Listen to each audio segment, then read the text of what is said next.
ओंकारं बिन्दुसंयुक्तं नित्यं ध्यायन्ति योगिनः कामदं मोक्षदं चैव ओंकाराय नमो नमः।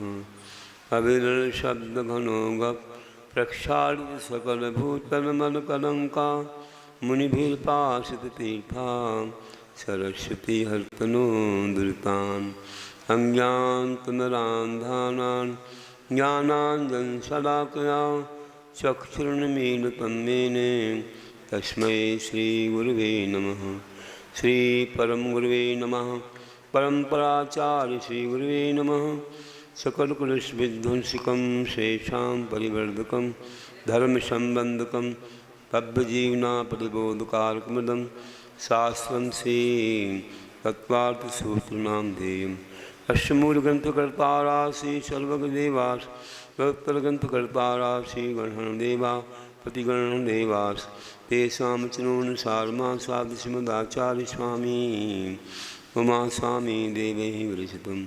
मंगलम भगवान वीरो मंगलम गौतमो गणी मंगलम कुंदकुंदार्यो जैन धर्मोस्तु मंगलम सर्वमंगल मांगल्यम सर्वकल्याणकारकं प्रधानम सर्वधर्माणां जैनम जयतु शासनम जैनम जयतु शासनम।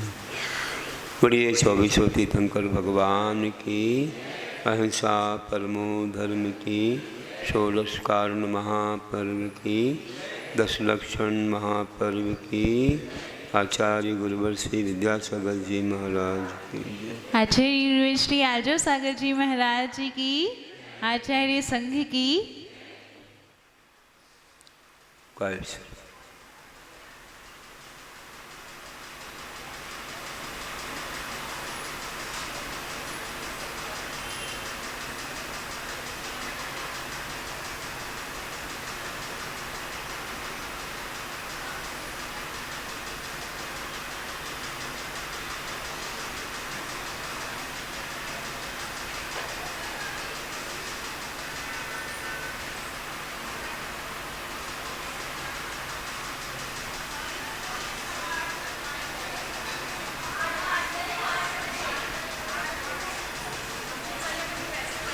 मोक्षमार्गस्य नेतारं भेतारं कर्मभूभृतां ज्ञातारं विश्वतत्त्वानां वन्दे तद्गुरुं वन्दे तद्गुरुं।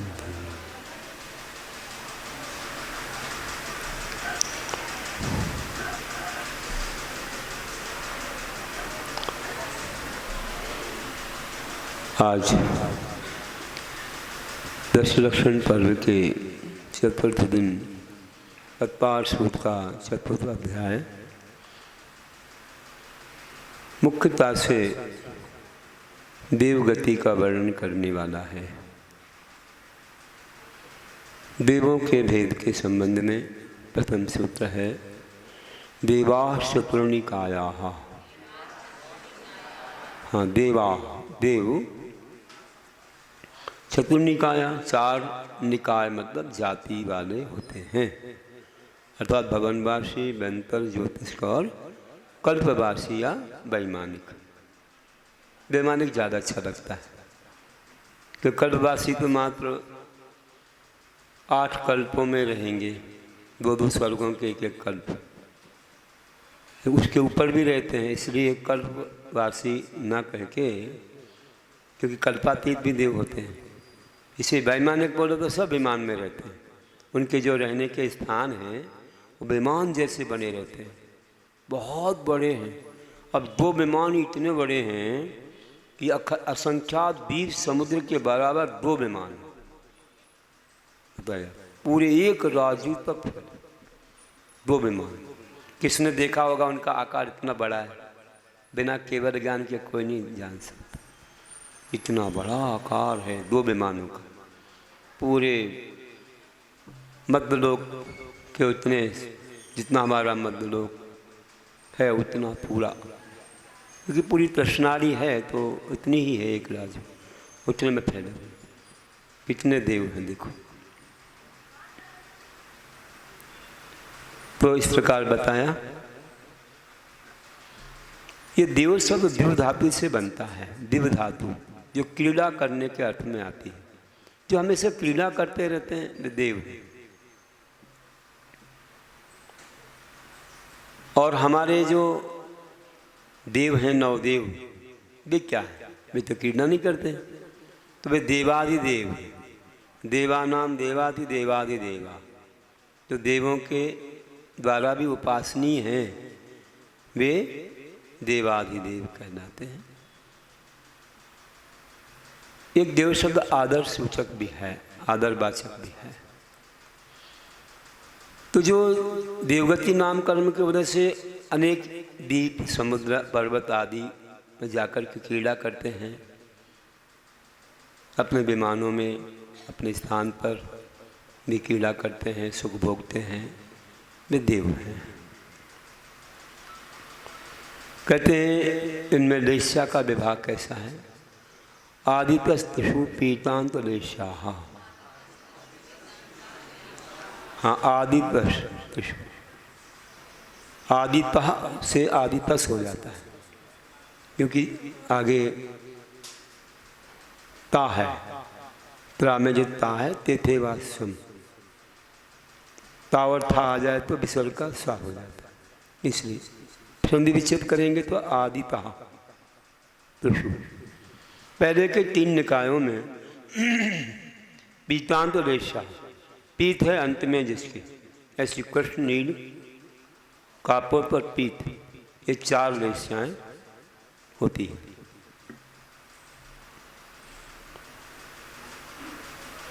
इस प्रकार बताया।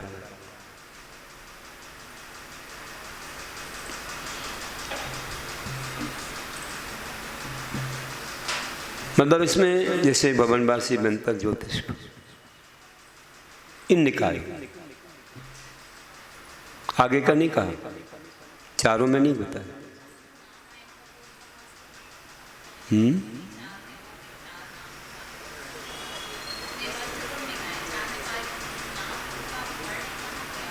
हाँ, नहीं किया, लेकिन आ जाता उसमें। चारों निकाय के देवों का नाम परंपरा से आ जाता है, क्योंकि अपन पहले भी पढ़ के आए, पहले अध्याय अपन आए हैं ना, नाम क्यों नहीं आए? एक एक आगे भी आने वाले हैं। हाँ, पहले नहीं हैं लेकिन आगे हैं, उनके भेद भी कहेंगे। अब से उन्होंने तत्पाठ श्रद्धानम सम्यक दर्शनम बोला था, तो अब बाद में सूत्र आया तत्व क्या होता है, जैसे कोई बार भी में आता है।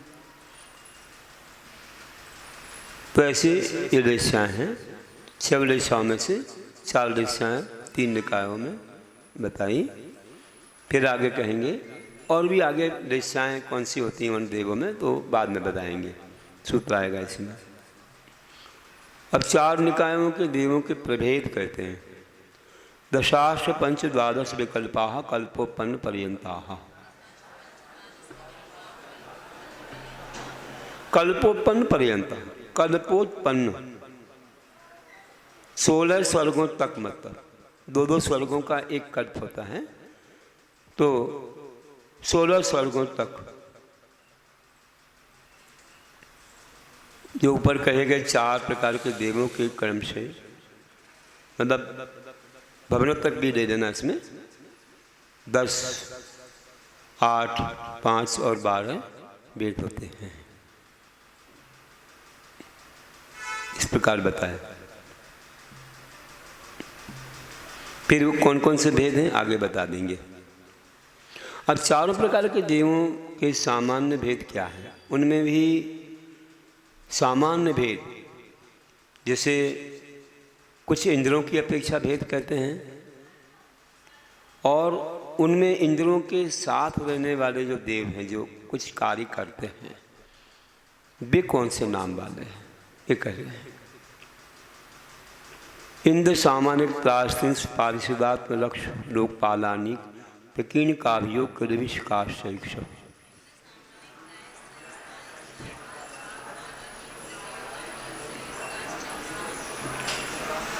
तो पहले कहे गए जो देव हैं उनमें प्रत्येक के इंद्र, सामानिक, राजतिंस, पारिषद,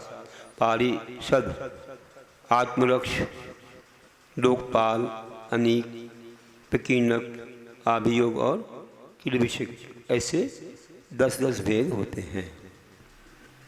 कुछ विशेषता है तो बताएंगे आगे, किन्हीं में कुछ कम भी होते हैं, सो आगे बता देंगे।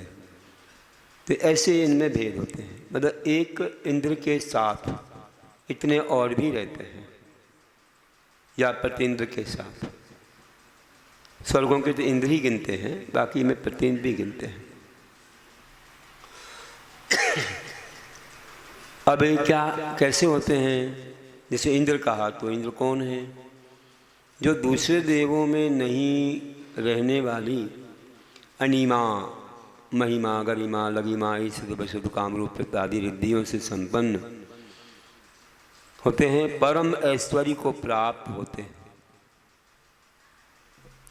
परम ऐश्वर्य को प्राप्त उन देवों के जो स्वामी होते हैं वे इंद्र कहलाते हैं।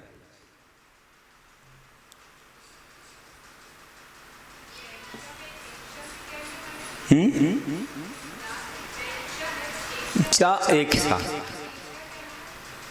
मतलब इनमें प्रत्येक में जो ऊपर कहे थे ना, जो भेद ऊपर कहे ना, उनमें ये अंदर अंदर भेद होते हैं, मतलब उनके साथ।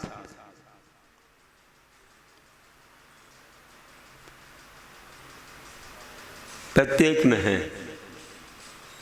जो ऊपर बताए थे वे तो मुख्य इंद्रों की संख्या हो गई, उनमें ये भेद होते हैं। एक एक इंद्र का एक परिवार है, समझो, ये व्यवस्था है, एक मंत्रिमंडल जैसे होता है वैसा है। सामान्य किसे कहते हैं कि जो आयु, शक्ति, परिवार, भोग, उपभोग आदि में इंद्र के समान किंतु आज्ञा और ऐश्वर्य से रहित देवों को सामान्य कहते हैं। बस आज्ञा और ऐश्वर्य कम होता है, वो इंद्र को होता है, पावर जिसको बोल सकते हैं, उसके पास वह क्षमता होती है। बाकी इनमें सब चीज़ होती है, बस आज्ञा और ऐश्वर्य में थोड़ी कम होती है। प्रत्याशिष जो देव पिता, मंत्री, पुरोहित या गुरु के समान होते हैं, उन देवों को प्रायश्चित कहते हैं। और एक इंद्र की सभा में 33 ही होते हैं, 33 की संख्या में होते हैं, इसलिए प्रायश्चित ये संख्या 33 रूप है। पारिषद, इंद्र की सभा के सदस्य देवों को पारिषद कहते हैं। आजकल पार्षद बनाते हैं ना, तो ये यहीं से शब्द चला गया लगता है। आत्मरक्ष, अंगरक्षक के समान देवों को आत्मरक्ष कहते हैं। उनको कोई डर नहीं है, कोई मारता नहीं है उनको, लेकिन शोभा है, खड़े रहते अस्त्र शस्त्र लिए उनके साथ, शोभा है। लोकपाल, कोतवाल के समान देवों को लोकपाल कहते हैं, जिसको आप लोग इंस्पेक्टर वगैरह बोलते हैं, थानेदार।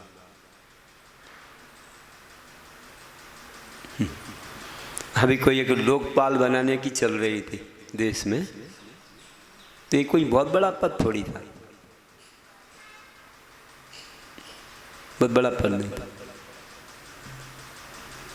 अनीक, पैदल आदि 7 प्रकार की सेना में विभक्त देवों को अनीक कहते हैं।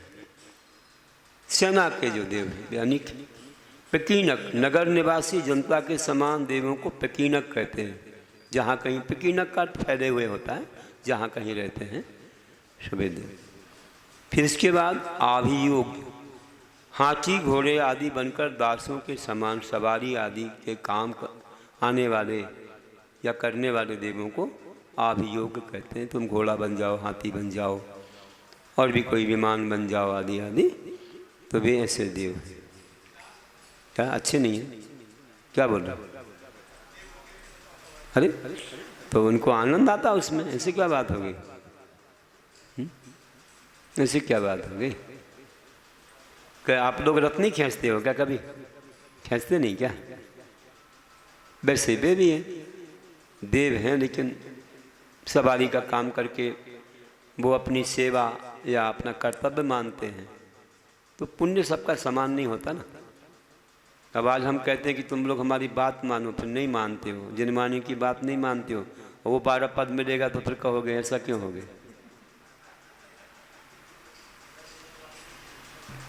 इसलिए बात मानना चाहिए। देखो और आगे किलविषिक प्रकार की जाति देव में, जैसे कि अपने यहाँ कोई चांडाल आदि छोटे लोग थोड़ा दूर रहते हैं, थोड़ा सा नीचे देखे जाते हैं, वैसे ही देवों में भी कुछ ऐसे देव होते हैं जो इस प्रकार पाप से संयुक्त देवों को किलविषिक कहते हैं।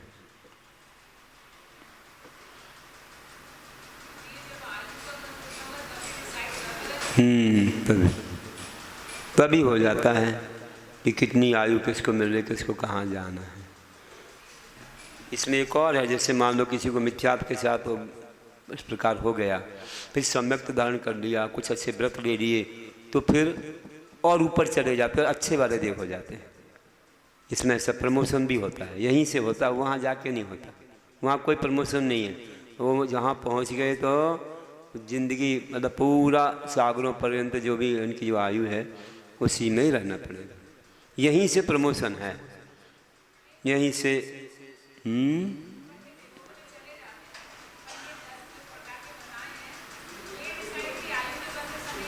हाँ, ऐसा हो जाता है। हाँ, पुण्य के अनुरूप ही हो जाता है, उनकी पुण्य जैसा रहता है ऐसा। फिर कहते हैं व्यंतर देवों में, अभी से सामान्य से कह दिया कि ये 10 वेद बताए, लेकिन अब कुछ विशेष बता रहे हैं कि जो व्यंतर देव हैं उनमें कुछ कम होते हैं। क्या कम होते हैं? 8 ही भेद हैं। त्रास्तिंसु लोकपाल वर्ज्या व्यंतर ज्योतिष कहा। हाँ, त्रास्तिंसु लोकपाल वर्ज्या, तो बोला व्यंतर और ज्योतिष के देवों में त्रास्तिंसु और लोकपाल ये भेद नहीं होते। जो 33 संख्या बताई थी वे और लोकपाल, इस 2 भेद को कम करो तो 8 ही भेद होते हैं। देखो देवों में भी ये सारी मतलब ज्योतिष देवों में भी ये व्यवस्था है, जो सूर्य चांद आदि हैं उनमें भी ये सब व्यवस्था है, ऐसी सभा लगती है, सब होता है।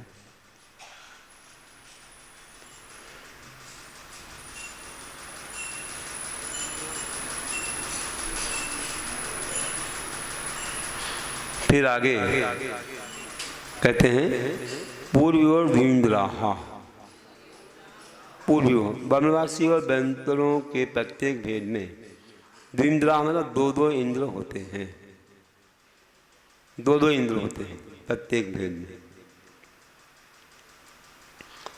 अब 2-2 इंद्र होंगे तो देखो तो कितने हो गए?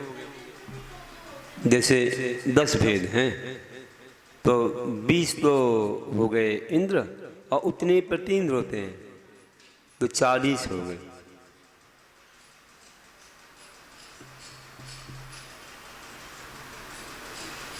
लेकिन व्यंतरों में 8 ही भेद हैं तो फिर 32 हो जाएंगे। 16 तो इंद्र, 16 प्रति इंद्र।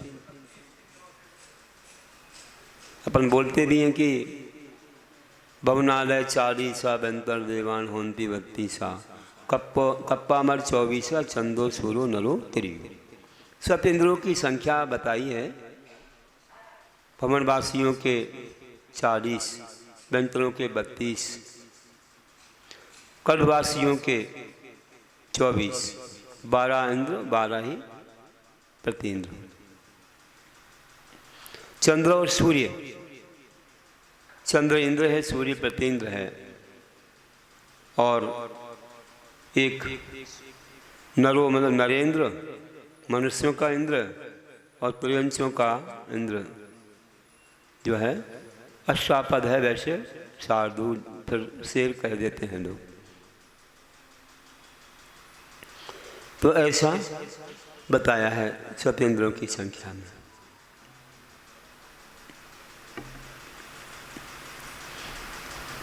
अब आगे विषय कुछ अलग है। काया प्रविचारा आईशानाथ। आईशानाथ मतलब आज जो शब्द है वो सीमावाचक है।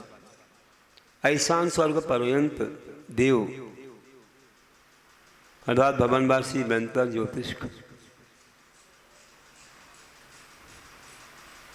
और पहले तथा दूसरे स्वर्ग के देव काया प्रविचार अपने अपनी देवियों के साथ जो मनुष्य के समान शरीर से काया प्रविचार करने वाले होते हैं।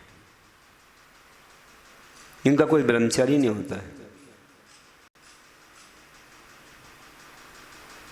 लेकिन विशेषता ये है कि उसके ऊपर वाले देवों को देखो कैसे होते हैं। तब जो यक्षिणी वगैरह हैं, जो ऐसे देव हैं, तब ऐसे बताओ इस प्रकार रहते हैं, कोई उनका व्रत नहीं है, ऐसे असहनी हैं, फिर भी लोग अज्ञानता में इनकी उपासना करने लग जाते हैं, पूजने लग जाते हैं। तो स्वर्ग तक के देव ऐसे हैं, दूसरे स्वर्ग तक के, तो फिर नीचे के देव तो कैसे हैं? उनकी क्या उपासना? सराहना कर सकते हैं, उपासना की जैसे सराहना करो, धन्यवाद दो उनके लिए। लेकिन लोग कोई कुछ भी कर रहा है, जो मन में आए सो कर रहा है, पूज रहा है, द्रव्य चढ़ा रहा है, कोई अभिषेक कर रहा है, कोई आरती कर रहा है। कितनी अज्ञानता है देखो। स्वादरमिंद जो पंचगणक करता है वो भी ऐसा ही है, लेकिन उसकी कोई नहीं करता। लेकिन यहाँ उनके जो नौकर चाकर के समान देव उनकी पूजा हो रही। तो कभी शक्ति या कुछ कहो, मतलब ऐसी अज्ञानता है कि कुछ कामना से, कुछ चाहना से, वरदान की इच्छा से लोग ऐसा करने लग जाते हैं। कर्म सिद्धांत को नहीं जानते हैं वे, क्या संयमी पूजनी नहीं है। शुरू अज्ञानता से हुआ है। अब कब से हुआ? तो ये हुंडा और सपनी काल, चौथे काल से शुरू हो गया, तो क्या कर सकते। अब जैसे देवी के बारे में कहते हैं, देवी की प्रथा कहाँ से आगे पूजनी। वो क्या हुआ, नेमिनाथ भगवान के काल में एक आरिका थी, जंगल में तपस्या करती थी, और जंगली लोग देखते थे उनको, एक अच्छे आदर से देखते थे, नमन करते थे। एक दिन शेर ने आके भक्षण कर लिया। ना 3 अंगुली रही उनकी वहाँ शेष, ना 3 अंगुली वहाँ पड़ी थी। और जंगल के लोग आए तो 3 अंगुलियों की पूजा की उन्होंने। तो धीरे धीरे वो देवी मान करके उनकी पूजा शुरू हुई। वहाँ दिया है कहीं हरिवंश पुराण की, कहाँ आप देखिए, वहाँ से ये स्त्री पूजा की प्रथा और देवी पूजा मान्यताएं बढ़ती चली जाती हैं। कुछ तो काल्पनिक हो जाते हैं, कई काल्पनिक देवता हो जाते हैं। लक्ष्मी बोले तो हमारे यहाँ अनंत चतुर्दश लक्ष्मी है, समूषण या मोक्ष लक्ष्मी। अब उसको स्त्री रूप से पूजने लगे लोग। जिनवाणी भगवान से निकली हुई वाणी है वो। जब आरिका ही एक वस्त्रधारी, सफ़ेद 16 हाथ की साड़ी है और कुछ भी नहीं है, वे मुनियों को नमन करती है, तो उस वीणा धारिणी और हंसवाहिनी और श्रृंगार वाली को महाराज जी करेंगे क्या? ऐसी सरस्वती कहाँ से आ गई, कब से प्रारंभ हो गई? कल्पना कर ली, उसकी स्तुतियाँ भक्तियाँ लिख गई। अब बताओ कैसे मन करेगा कि हम कोई श्रृंगार वाली को नमन करें? ये प्रथाएं कहाँ से कैसे आ गई? हम तो यही कहते हैं कि स्त्रीलिंगवाचक शब्द है, वो स्त्री है ही नहीं। भगवान के मुख से कोई स्त्री नहीं निकली। ये जिनवाणी है, शास्त्रों में लिखी है, बस हो गया। मोक्ष कोई लक्ष्मी न, मोक्ष की भी एक मुक्ति लक्ष्मी की मूर्ति बना देंगे लोग, उसमें भी अलंकार श्रृंगार कर देंगे, उसी को बढ़ते हैं महाराज जी ऐसे बोलेंगे। ये कल्पना ऐसी आ गई। अब भारत माता की भी हो गई 2 तो ऐसे एक बढ़ते जा रहे हैं। क्या करें, कल्पनाओं से ये होता जाता है। बहुत सारे देवी देवता बनते। वहाँ कुछ अलग था, ऐसा नहीं था वो। हाँ, पूरा नहीं, थोड़ा शुरुआत हुई थी, लेकिन वैसे नहीं थी कि सारी चीज़ें आ गई हों। अभी तो बहुत नई नई चीज़ें आ रही हैं। चलिए, तो बड़ा है अध्याय, आगे बढ़ते हैं। फिर आगे के देवों की बात। शेषा स्पर्श रूप शब्द मनः पर विचारा। शेषा स्पर्श रूप शब्द मना प्रविचारा। शेष स्वर्गों के देव देवियों के स्पर्श से, रूप देखने से, शब्द सुनने से और मन में विचार करने से अपने प्रविचार की पूर्ति कर लेते हैं। तो तीसरे चौथे स्वर्ग के देव देवियों के स्पर्श से, पाँचवें, छठे, सातवें, आठवें स्वर्ग के देव देवियों के रूप से, नौवें, 10वें, 11वें, 12वें स्वर्ग के देव देवियों के गीत वगैरह से, और 13वें, 14वें, 15वें, 16वें स्वर्ग के देव देवियों के मन में मात्र विचार करने मात्र से तृप्त हो जाते हैं। और आगे बढ़ते हैं। परे प्रविचारा। 16वें स्वर्ग से ऊपर के देव नवग्रहवेक हैं, अनुदिश हैं, पर विमान हैं, वे प्रविचार से रहित होते हैं। उन्हें कोई काम वासना नहीं होती। देवियाँ भी नहीं होती। देवियाँ तो केवल दूसरे स्वर्ग तक ही उत्पन्न होती हैं। 16 स्वर्ग तक रहती हैं। वहाँ के देव जान जाते हैं, उन्हें अवधि ज्ञान हो जाता है, कोई हमारी नियोगनी आई है तो उसको लेके चले जाते हैं। ऐसा रहता है। मतलब उत्पत्ति तो दूसरे स्वर्ग तक ही है, लेके जाते हैं। देखिए, उनमें भी थोड़ा इतना कम होता गया। मानव तो इतना और भी 5वें गुणस्थान तक जा सकता है। इसको तो और भी साधना करनी चाहिए। कहाँ असैनी कहलाने वाले भी इतनी साधना करते हैं, उनका जीवन है। लोकांतक देव तो बिल्कुल ब्रह्मचारी जैसे रहते हैं। उनकी तो देवियाँ भी नहीं हैं। पंचम स्वर्ग है। एक भाव अवतारी होते हैं और मुनिराज ही बनते हैं। जो मुनि होते पहले वे ही जाकर लोकांतिक अच्छी भावना भाने वाले, आज पंचम काल के मुनि भी जो 12 भावना का चिंतन करते हैं, लोकांतिक बन के वहाँ से आकर के 8 सागर के यहाँ जन्म चौथे काल में लेके और मुनि बन के मोक्ष हो जाता है। नियम है उनका। और द्वादशांग के पाठी देखिए कितना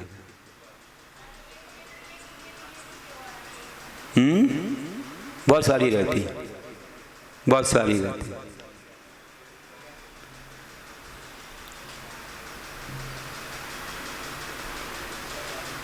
और आगे बढ़ते हैं।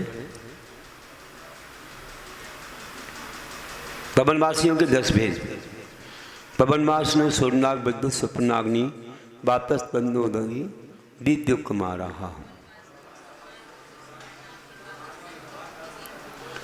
पवनवासिनो सूर्यनाग, विद्युत, स्वप्नाग्नि, वातस, तंतोदगी, दित्य कुमारा।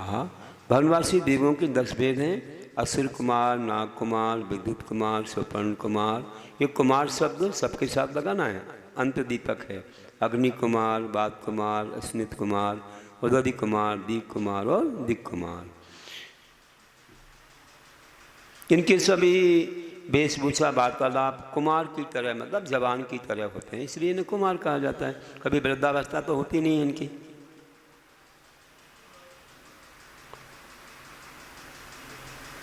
अच्छा, जो भवनों में रहते हैं वनवासी हैं।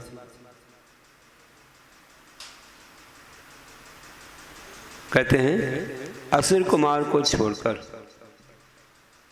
9 कुमार के भवन देव, भवनासी जो 9 कुमार के भवनासी देवों के जो, और राक्षस को छोड़कर 7 प्रकार के बेंतर देव रत्न प्रभा पगड़ी के पहले खल भाग में रहते हैं। कल भी बताया था।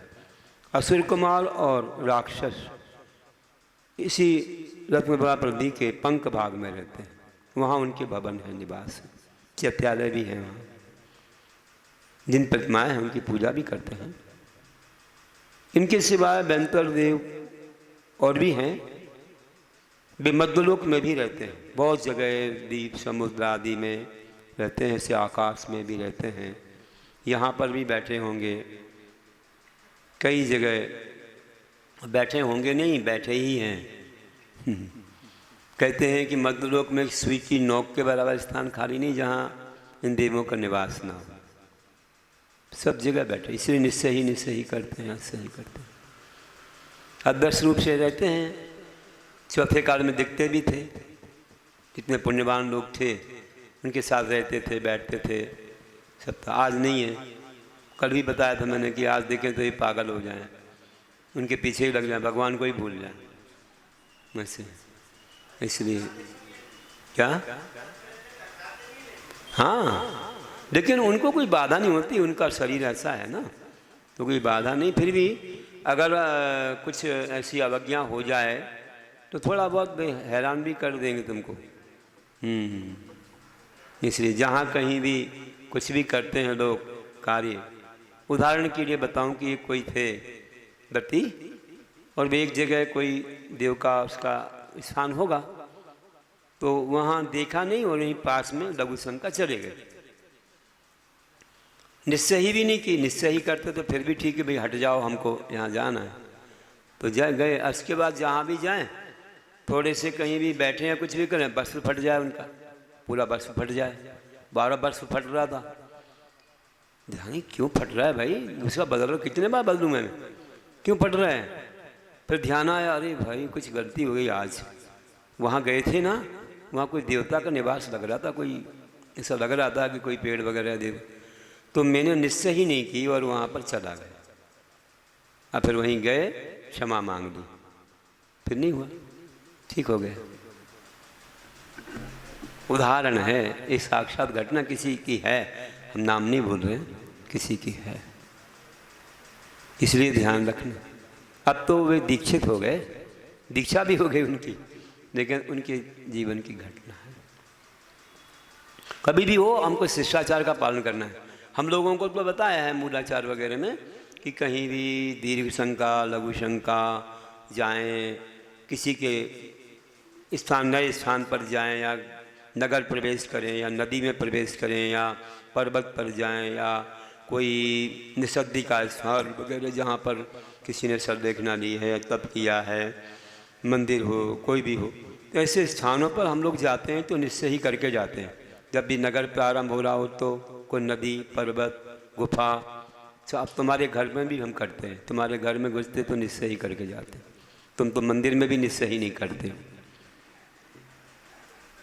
करते हो?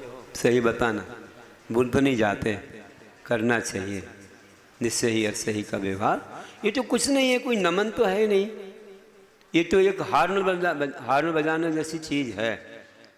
हार्न बजाते हैं ना आप, वैसे ही बात है कि कोई भी चरण आया, जहाँ पर भी संदेह हुआ कि भाई कोई आ सकता है, तो हार्न बजा देते हैं। इसमें क्या नमन होगा, कुछ भी नहीं है। तो वैसे ही कि भाई मैं आ रहा हूँ, जगह दीजिए, तो बोलने में कोई बाधा नहीं है, बोलना चाहिए। और जाते समय मैं जा रहा हूँ, अपने स्थान ग्रहण कर सकते हैं, तो निश्चय ही असही का यही अर्थ होता है। तो बोलना चाहिए, बोलना नहीं चाहिए। आपने घर में इसलिए नहीं बोलते, आपने घर जब लिया या जब बनवाया तो तुमने वहाँ भूमि शुद्धि करवा ली, तो आपने आज्ञा ले ली कि हम यहाँ रहेंगे और हमारी भूमि, तो आपको बोलने की आवश्यकता नहीं है। लेकिन हमें तो बोलना, हमने तो नहीं खरीदी, हम क्या करेंगे, हमें तो बोलना पड़ेगा। फिर भी कोई देव नहीं हटता। तुमने सब करवा भी लिया, फिर वो ऐसा मिथ्यादर्शी आत्मा वो कहता नहीं तुम्हारा रुपया पैसे से तुम्हारी हो जाएगी, हम तो हजारों वर्ष यहाँ रह रहे हैं, तो रुपया पैसे से हो गई तुम्हारी, नहीं, चलो परेशान करने लग जाते, क्या करोगे, कोई भरोसा नहीं है। फिर भी जो है तुम करते हो, कोशिश करते हो। और प्रायः इतने महान तीर्थंकरों के नाम लेने से, तीर्थंकरों के नाम लेने से इतना प्रभाव होता है नमोकार मंत्र। और अच्छे विधान करना चाहिए, ऐसा करना चाहिए जो शांति विधान है, अच्छा ऐसा करना। ये बड़े भगवान के नाम लेने से तो जल्दी वहाँ से वे दूर हो जाएं, या मानो जगह दें, इतना पुण्य बढ़ जाता है। अब कोई ये ग्रह वरोह के हम करते रहते हैं, इससे क्या होने वाला है बताओ, इससे क्या होगा? मैं नहीं माने तो कई ग्रह भी मिथ्यादर्शी रहते हैं, क्या कर लोगे? लेकिन भगवान का नाम लेके तो भगवान के तो सेवक बड़े बड़े इंद्र भी होते हैं, तो पुण्य बढ़ जाए। इसलिए ये नवग्रह वगैरह नहीं करना है अपन को। तो वहाँ पर शांति विधान करोगे तो सब देवता आएँ और भगवान की पूजा रचाएँ, ऐसा आता है उसमें। या नव देवता विधान कर लो, नवग्रह नहीं करना, मिथ्यात्व होता है। नव देवता विधान कर लो, पांचों परमेश्वरी वगैरह जो हैं इनका विधान कर लो तो ठीक है। नव देवता करो या शांति विधान। गुरु महाराज जी के पास भी चर्चा हुई थी कुंडलपुर में एक बार, तो नवग्रह विधान करना मिथ्यात्व है, फिर भी आजकल के लोग नहीं मानते, कोई लोग। इसलिए तुम तो शांति विधान करना और नव देवता विधान, दो में से कोई एक करना। अरे बता तो दिया भैया, नहीं करना, मिथ्यात्व होता है उसमें। गिरोह की क्या पूजा करना है, मिथ्यात्व के साथ उत्पत्ति होती वहाँ पर। जब इतने बड़े देवता लोग सौदरमिंद आदि जो इनको आज्ञा चलाते हैं, वे भगवान के भक्त हैं, तो उनकी पूजा करोगे तो सब ठीक हो जाएगा। ऐसा है, अपना पुण्य बढ़ाओ, सब चीज़ पुण्य से होती है। आपका पुण्य किस में ज़्यादा बढ़ेगा बताओ, 20 लाख में 6 लाख में? तो फिर वो करो ना काम जिससे पुण्य बढ़े, जिससे तुम्हारा सब कुछ ठीक हो जाए। अब आगे चलते बेंतर देवों के 8 भेद। बेंतरा किन्नर किम पुरुष मुहुरव गंधर्व यक्ष राक्षस भूत पिशाचाः।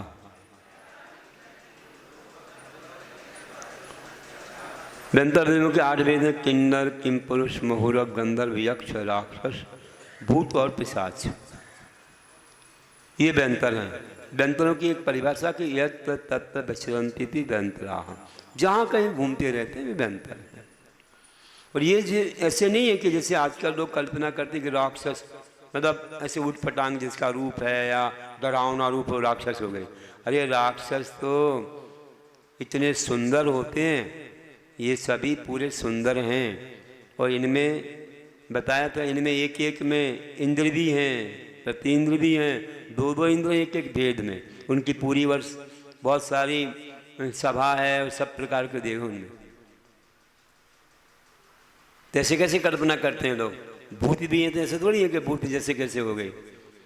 भूत भी बहुत सुंदर हैं, उनका भी सब ठाठ है, अच्छे सब कुछ है। तो ऐसे नहीं है देवता। अपने जैन दर्शन में जो वर्णन है बहुत अच्छा वर्णन है, क्योंकि आजकल लोग कल्पना ऐसी करते हैं। जैसे रावण को ही राक्षस बना दिया, और राक्षस तो देव में आया है, सब अच्छे इंद्र वगैरह होते हैं इनमें। और रावण तो विद्याधर था, बहुत सुंदर था, 3 खंड का अधिपति था, पति नारायण, सब कुछ वैभव, उसको राक्षस बना दिया। ये गलत बात हो गई। वो देवों में राक्षस होता है, वो राक्षस वंश था। कोई नाम रख देते ना किसी वंश का, इक्ष्वाकु वंश, कहीं बानर वंश, कहीं राक्षस वंश, इस वंश का नाम, ना कि वो राक्षस था। देखो लोग तो नाम से ही वो रूप बना देते हैं, ये बहुत गलत प्रक्रिया है। वो आगम जानते नहीं हैं, बस कुछ भी कल्पना करते चले जाते हैं, बहुत दोष लगता है। हमारे जैन दर्शन को पढ़ने वाले सही मानेंगे कोई चीज़ के लिए, जिनने नहीं जाना तो कुछ भी संसार में चल रहा है। तिरंचों के समान मुख बना करके देवता बन गए। अब तिरंच कहाँ देवता बन सकता है, कैसे बन जाएगा वो, बन ही नहीं सकता। ऐसे तो फिर कुबो भूमि के मनुष्य होते हैं, तिरंचों के मुख मारे वहाँ होते हैं, उनको कैसे देवता मान लिया, तो गलत बात है। और आजकल के लोग डर जाते हैं, विश्वास कर देते हैं। अब आगे कहते हैं ज्योतिषी देवों के 5 भेद, तो ये अपन ने जान लिया है। अब आगे बढ़ते हैं। और यक्ष जो होते हैं, देखो यक्ष किस में आते हैं, बेंतरों में। और यहाँ बताया था नाग कुमार, ये किस में आए थे, भवनवासियों में। ध्यान रखना, नाग कुमार को धर्मेंद्र कहते हैं, और धर्मेंद्र की पत्नी पद्मावती है ना, ये किस में आ रहे हैं, भवनवासियों में। और आजकल लोग इनको यक्षों में कल्पना करते हैं। जैसे पार्श्वनाथ भगवान की बाजी में किसी ने मान लिया कि ये धन्यन पद्मावती, वो कैसे हो जाएंगे?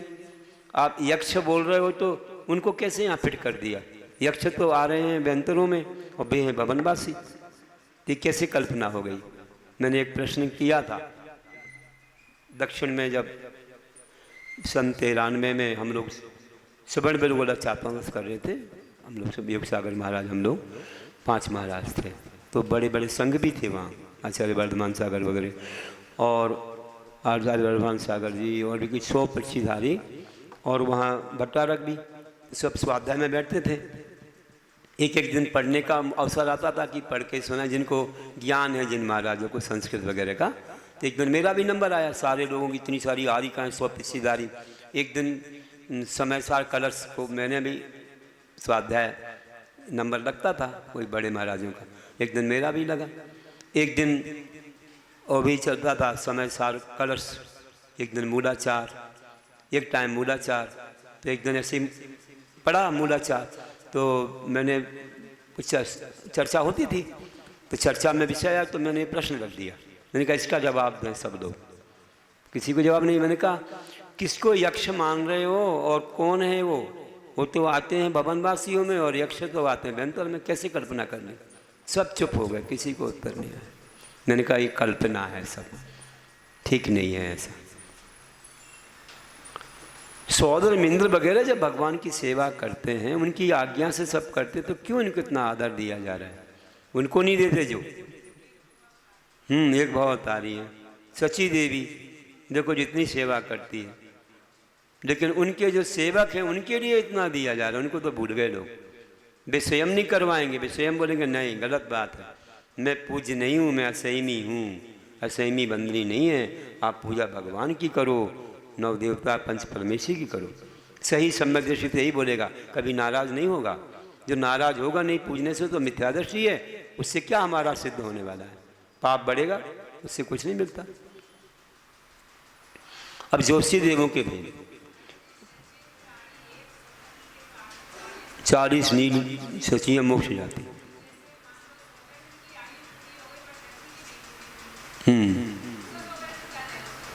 फिर दूसरा इंद्र आएगा, उनके साथ रहेंगे। इसलिए तो मनुष्यनी बड़ी है, देवियां बड़ी नहीं होती कि उनके पास सील नहीं होता है। वो तो है ही, अब हम ज़्यादा कहते नहीं उसके बारे में, बस है, लेकिन ये गड़बड़ी है, ये गड़बड़ी। कह रहे हैं ज्योतिष का सूर्य चंद्र नक्षत्र ग्रह नक्षत्र कीनक तारकाश।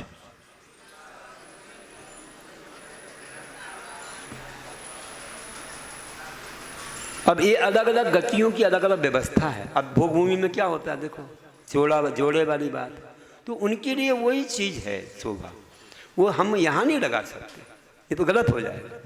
यहाँ जो शील संयम है, यहाँ जो व्यवस्था, इसलिए तो उनको आहार आदि देने का अधिकार नहीं है, बहुत सारी चीज़ों का अधिकार नहीं है उनके लिए, जो अधिकार यहाँ वालों को मिलता है।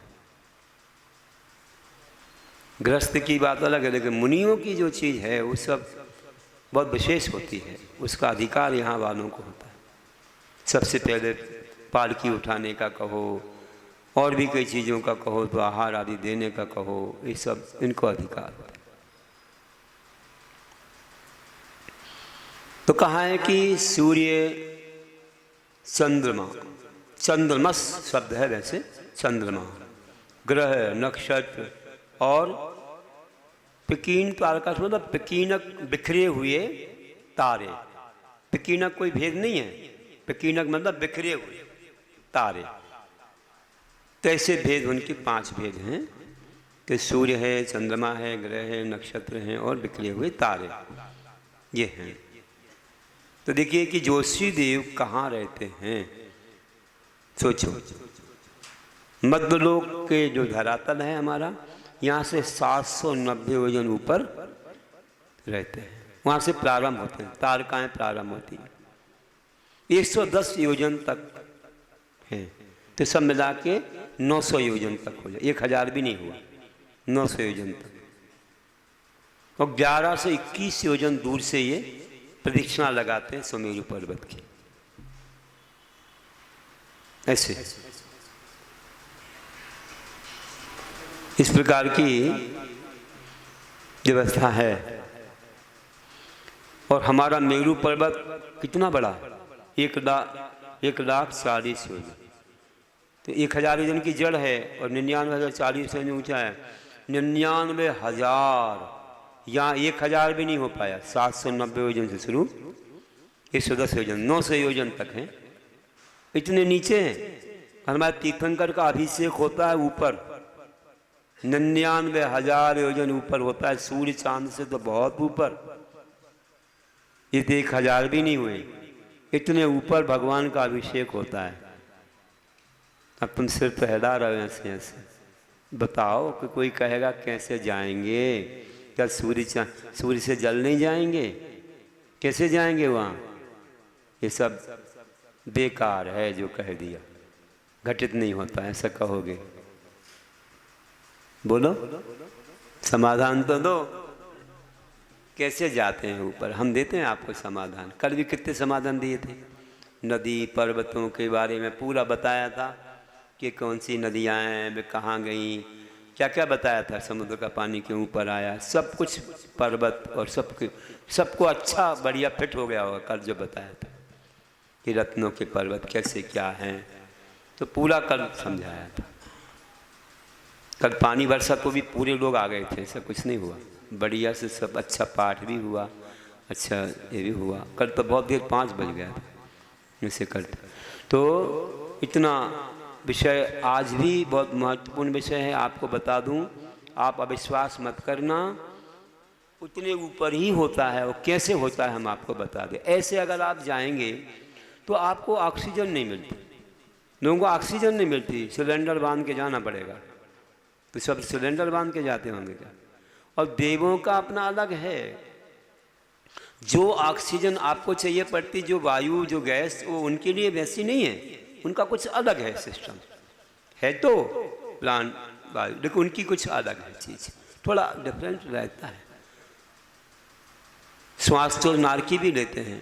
यहाँ जो चीज़ हमें मिलती है वह उनको नहीं मिलती है, और उनकी चीज़ हमें नहीं सूट करती है, अपना अलग अलग है। थोड़ा सा इसमें भेद होना चाहिए कि यहाँ जैसे पेड़ पौधे तो है नहीं जो आपको ऑक्सीजन देते, वैसे वहाँ नहीं है। न नरकों में है, तो जीव नहीं है क्या, उनके प्राण नहीं है क्या, श्वास नहीं लेते हैं? सब लेते हैं, उनकी थोड़ी सी भिन्नता है। तो वायु का एक सब जगह है, लेकिन वायु में भी बहुत भेद होते हैं, किन से निकली वायु कैसी होती है। तो अब देखिए, बता रहा था कि ऐसे जाओगे तो आपको वायु, अब जैसे अब तीर्थंकर हैं तो उन्हें तो चाहिए वही वाली जो तुम्हें चाहिए, उनको कहाँ से अलग से चाहिए। बाकी तो और वैसे लोग नहीं जाते हैं वहाँ, वे ही लोग जाते हैं, देवता ही जाते हैं। वहीं पर बालक को सुला देते हैं, समझते बालक तो यहीं पर है, उनको लेके चले जाते हैं। ऐसे जाओगे तो दिक्कत है, और ऐसे जाने की आवश्यकता भी नहीं है। जाना कहाँ है हमें? सुमेरु पर्वत तो उत्तर में, सुन रहे भैया, सुमेरु पर्वत तो उत्तर में है। चुंबकीय सुई ऐसे घूम जाती है, बहुत बड़ा है, 1,40,000 योजन। अभी यहाँ जाना है तो हिमबन, महाहिमबन, ये पर्वत मिलते कि नहीं मिलते? मिलते ना। तो ये बड़े ऊंचे ऊंचे हैं, जैसे बजियार मिलेगा। अब ये कैलाश नहीं है, कल मैंने समाधान दिया था, ये हमारा वह नहीं है। हिमबन पर्वत जो ये हिमालय हिमबन नहीं है, ये तो नदियाँ गिरती हैं तो कहाँ अभिषेक होता क्या, वो सब व्यवस्था कल मैंने बताई, वो यहाँ नहीं मिलेगी। तो ऐसे जाएंगे, याद आएगा 25 योजन ऊंचा, फिर बाद में हिमबन, महाहिमबन, निस्वन, ऐसे जाएंगे। तो ऐसे जाएंगे तो क्या होगा, उतने ऊंचे ऊंचे पर्वत हैं, उतने बड़े बड़े पेड़ हैं, वहाँ भूभूमियाँ हैं। तो जैसा एक कोस, 2 कोस, 3 कोस के तो आदमी होते, तो उस हिसाब से वृक्ष भी बड़े बड़े होते हैं। तो वायु का प्रेशर मिलेगा ना, ऐसे तिरछे जाएंगे तो वायु का प्रेशर मिलेगा। जाते जाते जाते जाते सुमेरु आ गया, वहाँ भी वन बने, पांडव वन वगैरह, सोमनस वगैरह, तो वहाँ वायु का प्रेशर मिलेगा, दिक्कत नहीं आएगी। ऐसे जाएंगे तो आराम से वहाँ पहुँच जाएंगे, ऐसे नहीं जाना, तुम ऐसे भेज दो नहीं तो, है ना, ऐसे तिरछे तिरछे जाते हैं। तो ऊपर जाएंगे तो वन तो पूरा है ना, फिर अभी इतने बड़े बड़े पर्वत हैं, हाँ वन मिल रहे हैं ना, जैसे जैसे ऊपर पर्वत है तो वायु का प्रेशर मिलता है, और वैसे जाते हैं तो दिक्कत नहीं आती है, और सीधे फिर मेरू पर्वत पर चढ़ जाते हैं, तो ऐसे ही आकाश से ही, तो वहाँ तो कोई बाधा नहीं आती, उनको समय तो लगता नहीं इतना, बहुत जल्दी पहुँच जाएंगे, थोड़ी श्वासों में ही पहुँच जाएंगे, एक श्वास में ही पहुँच जाए तो क्या देवों को काटा। हाँ बस तीर्थंकर बालक को प्रॉब्लम नहीं आना चाहिए, तुम्हें तो जाने को मिलता भी नहीं है। और वहाँ तो मनुष्य भी जाते हैं, लेकिन ऐसे समय जाते हो नियम नहीं है, विद्याधर लोग तो जाते हैं, विद्याधर लोग जाते हैं। और कोई यहाँ के जब रिद्धिधारी मुनिराज होते थे चौथे काल में, तो वे भी तो जाते थे। हाँ तो अंदर जोर की सुनाई थी ना यहाँ पर, तुम कहाँ थे उस दिन? अरे भाई उन्हें तो विद्या सिद्धि जो है हो गई थी, तो उससे जा रहे थे, उसमें बाधा क्या थी? आराम से वहीं तो पहुँचे थे, वहीं तो पहुँचा अंदर जोर, और जाकर सेठ जी को नमन किया। उनको भी विद्या दे दी थी ना, उनको भी आकाशवाणी विद्या देवों ने दी थी, उनके नमोकार मंत्र उनके ध्यान से प्रभावित हो दे दी जाते थे, तो बाधा नहीं है। ऐसे वायु का प्रेशर जो है मिलता है, कि तुम्हें स्वयं ध्यान आ गया कि इतने लोग जाते थे, तो तीर्थंकर को जाने में क्या है। तो आप पहुँचते हैं, जाते हैं, मुनिराज भी जाते हैं, वहाँ गुफाएँ भी हैं, वहाँ पर अकीर्तन जिनालय भी हैं, जाते हैं। अब तो नहीं भूलोगे ना, हमारे शास्त्र को ऐसा तो नहीं मानोगे। जो तीसरा अध्याय चौथा गुरुओं से नहीं सुनता, उसके दिमाग में फिजूल की बातें भरी रहती हैं, कितनी शंकाएँ रहती हैं। गुरुओं से सुनना, आजकल के विद्यार्थी तो कई विद्यालय में तीसरा चौथा अध्याय छोड़ ही देते, उनको समझाना आता ही नहीं है। इतने तर्क करते लोग, तो हम लोग समझा पाएंगे? हमारे संग में तो सब एजुकेटेड लोग हैं, 6 डिग्रियाँ सब ऐसे आए हैं, तो उनको तो अच्छे से जम गया है, तभी तो इस मार्ग में आए, तो अच्छे से आपको समझा सकते हैं। हाँ तो अब मैंने तो कल समझाया, आज भी मैं बता रहा हूँ आपको, तो बहुत अच्छे से समझ लीजिए। तो देखिए इस प्रकार से जो है अपन ने जान लिया। और ये जो जोशी देव हैं, थोड़ा और सुन लो कि इस चित्रा भूमि से 790 योजन ऊपर जाएं तो पहले नंबर ताराएं मिलेगी, तारा।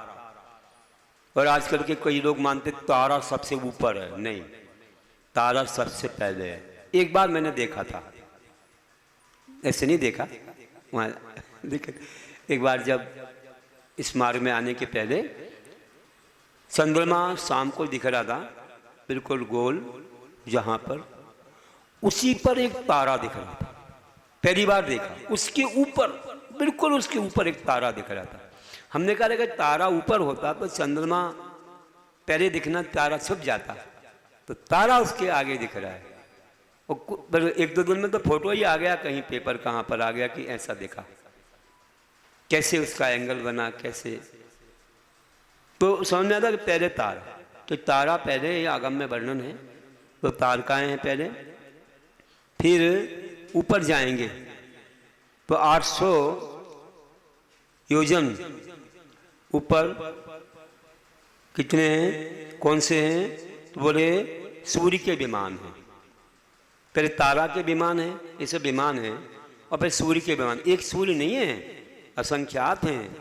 यहाँ वाले तो 2 सूर्य 200 चांद हैं केवल जम्बूद्वीप के, लेकिन आगे आगे डबल डबल होते गए। तो ऐसे सूर्य के विमान, फिर 880 योजन ऊपर जाकर के चंद्रमा के विमान है, फिर 884 योजन ऊपर जाकर नक्षत्रों के विमान है, फिर 888 योजन ऊपर जाकर बुध के विमान है, फिर 891 योजन ऊपर जाकर शुक्र के विमान है, फिर 894 योजन ऊपर जाकर बृहस्पति के विमान है, इसको गुरु कहते हैं। 897 योजन ऊपर जाकर के मंगल के विमान है, 900 योजन ऊपर जाकर शनि के विमान है। बस हो गया, ये शनिचर सबसे ऊपर बैठा है इसीलिए लोगों को डर लगता है। ऐसे 110 योजन में पूरे पूरे हो जाते हैं, 900 योजन पूरा होता है। सब आ गए 110 में, सब आ गए। 790 से शुरू हुआ और 900 तक सब होगा। चंद्रमा का कितना बड़ा परिवार, एक चंद्रमा इंद्र है, उसके कितना बड़ा परिवार है। एक चंद्रमा के परिवार में 88 ग्रह, 28 नक्षत्र, 66,975 कोड़ा कोड़ी तारे, सबकी गिनती है, कोई कहीं नहीं ले जा सकता है। तारा टूटता नहीं है, कह रहे हो ना तारा टूटता है, ना टूटा है ना टूटेगा। वही तो बता रहा हूँ मैं तुम्हें, हमें मालूम था तुम्हें शंका हो जाएगी। अब अधिज्ञान आज भी होता है, हमें तो नहीं है, लेकिन बता रहा हूँ कि देखो जो टूटता है ना वो क्या है, उसका नाम तुम सर्वार सिद्धि नहीं पढ़े ना, इसलिए उसका नाम उल्का है। उल्का उल्का उल्का पाप, वो एक कुछ वातावरण से निर्मित हो जाती है। जैसे गाज बन जाती है ना, गाज कैसे बनती है, चमकती बिजली, गाज गिरती है कितनी कठोर की महल को गिरा दे, जमीन में गड्ढा कर दे, कैसे बन जाती है। अपने आप वहाँ के स्कंद ऐसे मिलते हैं वातावरण से और वे इस रूप में आ जाते हैं। ऐसे उल्का बन जाती है, बीच में कुछ पदार्थों के मिलने से उल्का तैयार होती है और एकदम तेज आता है और विलीन हो जाता है। देखा ना, बहुत बार देखा होगा, उसका नाम उल्का है, वो दिया है सर्वार सिद्धि में, आप पढ़ेंगे अच्छे से खोला है उल्का। तारा कभी नहीं टूटता है।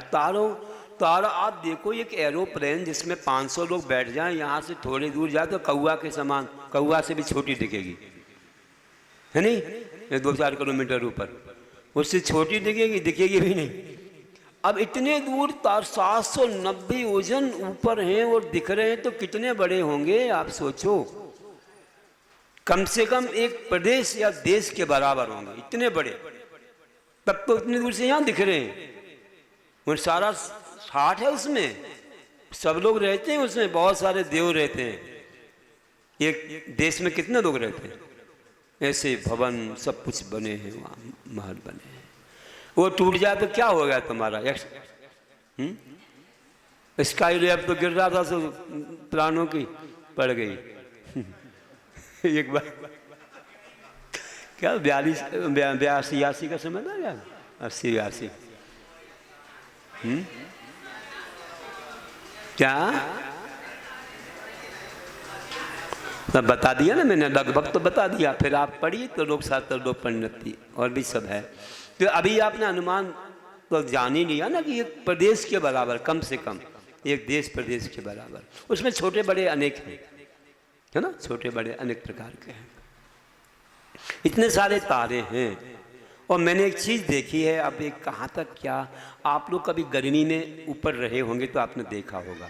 मैं तो हर गर्मी में शुरू से ही हैबिट में है। अब जब घर नहीं छोड़ा था तब कोई विशेष व्यवस्थाएं नहीं थी, ऐसी वादी ज़्यादा, तो एसी कूलर वगैरह में नहीं चल। सन 84 में अपन निकल गए, सब छतों पर ही रहते थे गर्मी में, है ना, वहीं पर अपना।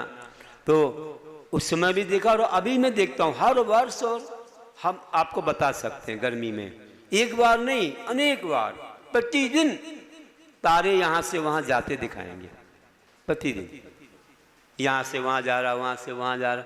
वो एक एरोप्लेन नहीं है, इसकी तो लाइट ऐसी जलती है, ऐसे बुझती है ना, भी तो बहुत दूर तक ये समान दिखते रहते हैं, जा रहे यहाँ से। आप ध्यान से देखना, बस गर्मी में देखना ऊपर अंधेरे में, तो आपको दिखेंगे, तो आकाश में निरभ्र है।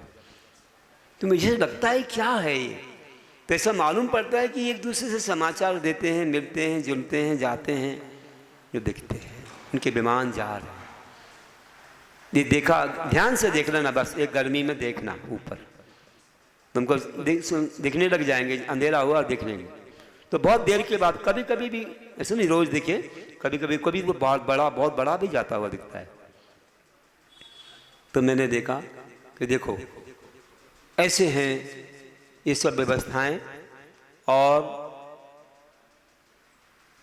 हाँ, जम्बूद्वीप में 2 चंद्र 2 सूर्य हैं, ऐसे बता दिए। और आज जो सूर्य है वो कल नहीं था। 2 दिन रात लगते हैं पूरी परिक्रमा लगाने में, 2 दिन रात लगते हैं, क्योंकि इतना बड़ा क्षेत्र है, इसको कवर करने में इतनी जल्दी नहीं हो सकता। तो ये नियम है।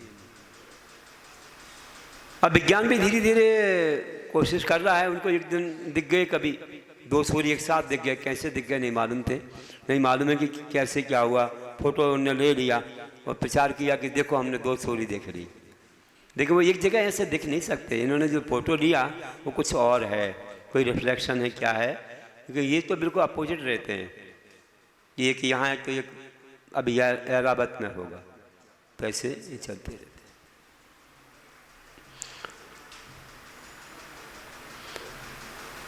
अब द्वीप में 132 सूर्य, 132 चंद्रमा, जम्बूद्वीप के 2 सूर्य 2 चंद्रमा हैं, रमण समुद्र के 4 सूर्य 4 चंद्रमा हैं, दातकी खंड में 12 सूर्य 12 चंद्रमा हैं, कालोदरी में 42 सूर्य 42 चंद्रमा हैं, पुष्कराल द्वीप में 72 सूर्य 72 चंद्रमा हैं। अच्छा एक और बता दूं, इनका जो भ्रमण है सो बता देंगे, अभी बता रहे हैं। देखिए यहाँ तक के तो हमने जान लिया। फिर कहते हैं मेरु प्रदक्षिणा नित्य गतयो निर्लोके। हाँ, जोशी देव निर्लोके, निरु मतलब मनुष्य होता है, मनुष्य लोक में मेरु प्रदक्षिणा, मेरु पर्वत की प्रदक्षिणा देते हुए नित्य गतया, हमेशा गतिमान रहते, घूमते ही रहते हैं। ये घूमते ही रहते हैं। इनमें तो ये तो एक विमान है, पटरी कायक है, इनमें अंदर देव रहते हैं, इनमें अंदर देव रहते हैं। और शोभा के लिए कई जीव इनको ढोया करते हैं, इनमें लग जाते हैं, जैसे हम इनको खींच रहे हैं, ऐसा भी एक शोभा के लिए रहता है। बाकी तो जो है उनमें अंदर रहते हैं देव, उनके भवन है, सब कुछ है। इसीलिए कहते हैं तत्कृत है काल विभाग।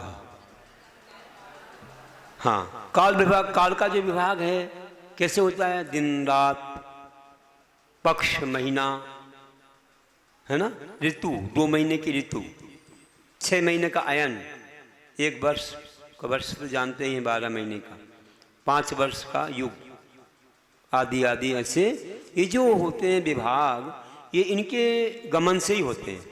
अब गमन ना करे दिन रात का भेद ना हो, पर इनकी गलियां बनी हुई हैं सबकी, वैसे गली नहीं कि कोई ऐसे रास्ता बना है रोड जैसा, नहीं, मतलब उनका है संचार क्षेत्र है, तो ऐसे घूमते। उत्तरायण दक्षिणा होता है ना, जब पास में आ जाए तो आपको बहुत गर्मी लगती है, दूर चला जाए तो ठंडी हो जाती है ना।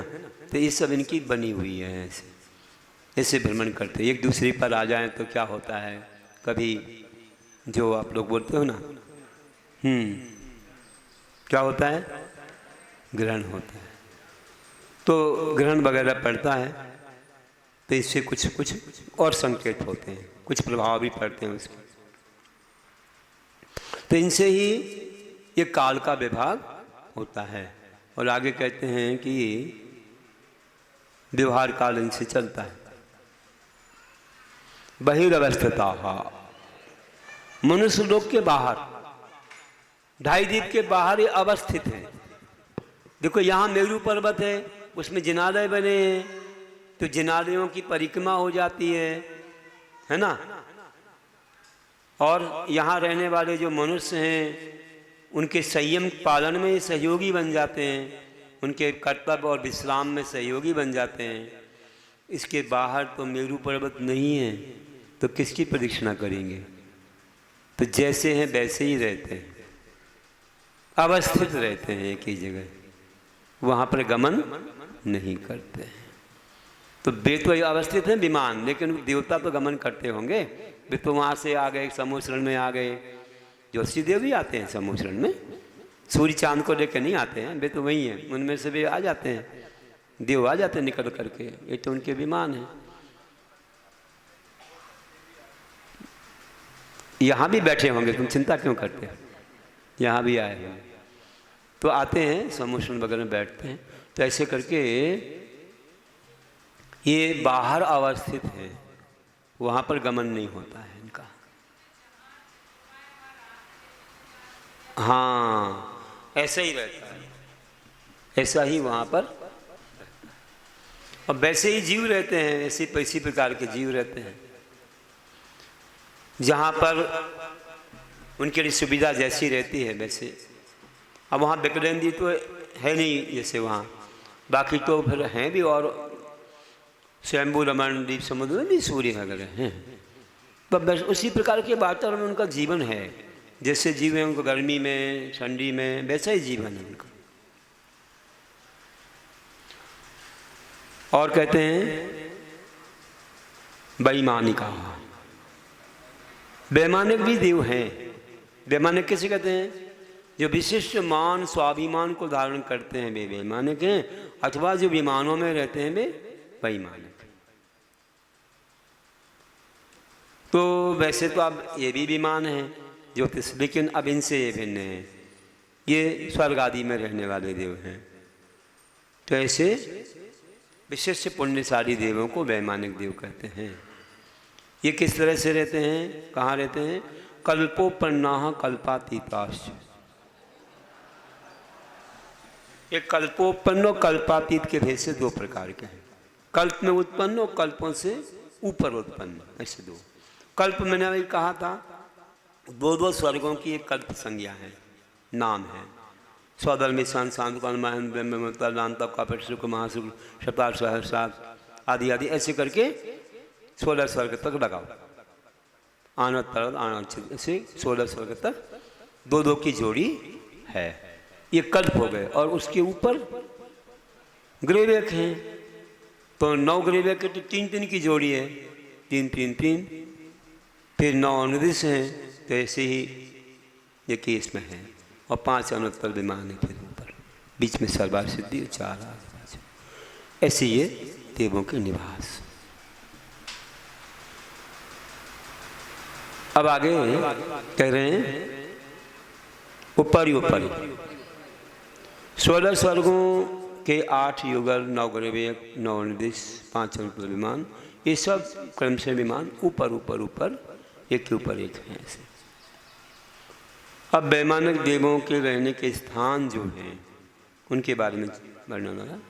स्वधर्म में शांत शांत कुमार महेंद्र बिंब बिंबोत्तर लांत कापिश्व शुक्र महाशुक्र शतार सहस्रार शानत प्राणतयोरार्णा चितयोर नवसु ग्रेवे केशु विजय वैजयंत जयंत पराजितेषु सर्वार्थ सिद्धिच्छ। स्वधर्म ऐशान शांत कुमार महेंद्र बिंब बिंबोत्तर लांत कापिश्व शुक्र महाशुक्र शतार सहस्रार अनंत तनत अरणचित 9 ग्रेवेक, 9 अनुदिश, विजय वैजयंत जयंत अपराजित सर्वार्थ सिद्धि।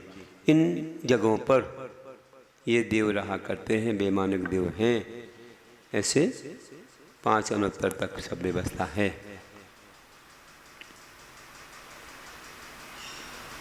तो 16 स्वर्गों में फिर देखिए 12 स्वर्गों तक घाता इश्क होता है, इसलिए बड़े विभक्ति थोड़ी है। फिर इसके बाद में आगे 9 ग्रेवकों में, 9 अनुदिशों में और 5 अनुत्तर विमान, जिसमें सर्वार सिद्धि को अलग रखते हैं क्योंकि वहाँ जगन आयु नहीं होती। वर्णन करते हैं और भी आगे कहेंगे। इनमें क्या क्या अधिक होता है? स्थिति प्रभाव सुखद बुद्धि रेशा विश्वद्रियावधि विषय तो अधिका।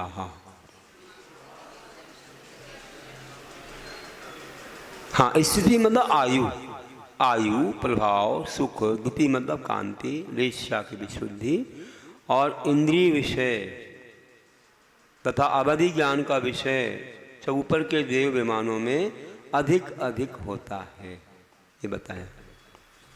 देखिए तो समझिए, आयु तो सबकी कहेंगे ही। प्रभाव किसको कहते हैं? सापानुग्रह शक्ति प्रभाव। साप देने की, किसी का बुरा करने की शक्ति भी ज़्यादा होती है ऊपर ऊपर, और अनुग्रह करने की, किसी का उपकार करने की शक्ति भी ज़्यादा होता है। तो सापा अनुग्रह शक्ति प्रभाव सर्वार सिद्धि में लिखा है। और सुख ज़्यादा ज़्यादा होती है कि ऊपर के देवते नीचे आते नहीं, फिर भी उनमें शक्ति तो ज़्यादा है। सुख भी ज़्यादा है, ऊपर पर सुख ज़्यादा है कि साधन कम है, मतलब परिग्रह ज़्यादा नहीं है, सुख ज़्यादा है। जो है सो उसमें क्वालिटी अच्छी है, बहुत विशेष क्वालिटी। तुम थाली भर के खाओ और एक व्यंजन ही खा लो मात्र, वैसी वाली बात। और द्वितीय कांति, शरीर की जो कांति है ना वो विशेष है ऊपर। लेशा भी शुद्धि, लेशा भी अच्छी है, शुक्र लेशा आदि, परम शुक्र लेशा आदि। इंद्रियों का जो विषय है वो भी बहुत अच्छा है। स्पर्श रसना ज्ञान चक्षुष विषय भी उनका बहुत अच्छा विषय है। अच्छा मतलब विशेष है। और अवधिज्ञान भी ज़्यादा है। जितने ऊपर जाएंगे उनका अवधिज्ञान उतने नीचे नीचे तक होगा, लेकिन ऊपर नहीं होता है। वो जो ध्वजदंड होता है ना, ध्वजा, उसके ऊपर उनका नहीं रहता। अवधिज्ञान नीचे नीचे नीचे का ज़्यादा जानेंगे, जितने ऊपर के देंगे ज़्यादा नीचे तक जानेंगे, लेकिन अपने ध्वजदंड से ऊपर का नहीं जानेंगे। ये विषय तो ऐसा रहता है। और किस किस में कम होते हैं? कम भी कुछ होते हैं। देखिए, गति शरीर परिग्रहाभिमान तो हीना,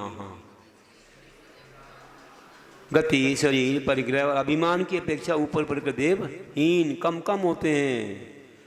ऊपर के देव है ना कम गति करते हैं। आप लोग देखते हैं ना, जो बड़े लोग होते हैं वे ज़्यादा यहाँ जाते नहीं हैं, छोटे लोग यहाँ वहाँ भागते रहते हैं। लेकिन धर्म में जाने में गलत नहीं है। बड़े लोग धर्म के क्षेत्र में ज़्यादा जाते हैं, पाप के क्षेत्र में कम।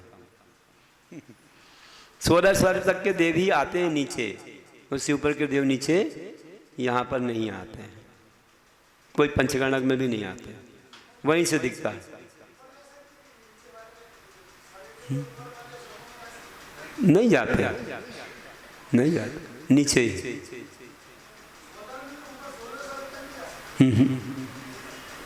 देवियाँ जाती हैं, लेकिन उत्पत्ति होती है वहाँ के लिए, इसलिए जाती हैं।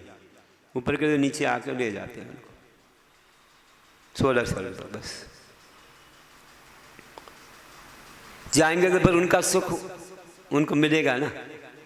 और ऊपर का सब हो गई, फिर अपनी सीमा में रहते। ऊपर वाले नीचे आ सकते हैं, परमिशन नहीं है। आप जैसा नहीं कि लिफ्ट लगी तो कहीं भी चले जाओ, नीचे वाले ऊपर, ऊपर नीचे, ऐसा नहीं हुआ। लिफ्ट नहीं लगी, गति भी कम, हाँ, और शरीर भी छोटा छोटा, बड़ा नहीं। ऊपर छोटा छोटा शरीर होता है, यहाँ बड़े शरीर को आप अच्छा मानते हो, ऊपर छोटा छोटा होता जाता है। एक हाथ का बचता है ऊपर जा। परिग्रह भी कम, बहुत कम होता है परिग्रह, और उसकी अच्छी क्वालिटी रहती है, अच्छी विशेष रहती है उनकी जो गुणवत्ता। और अभिमान भी कम। छोटे लोगों का अभिमान ज़्यादा रहता है, अज्ञान रहता है, अभिमान करते हैं। छोटी कुछ वस्तु मिल गई तो ऐसे फूलते हैं, ऐसे दिखाते हैं, कुछ मत, नहीं देखे तो हैरान हो जाते हैं। कोई नहीं देखे तो, अरे किसी ने देखा ही नहीं, हम तो उपयोग करके आए, किसी ने देखा नहीं, तो बड़ी परेशानी है। ऊपर के देवों का ऐसा कुछ नहीं है, कम होता जाता है अभिमान भी।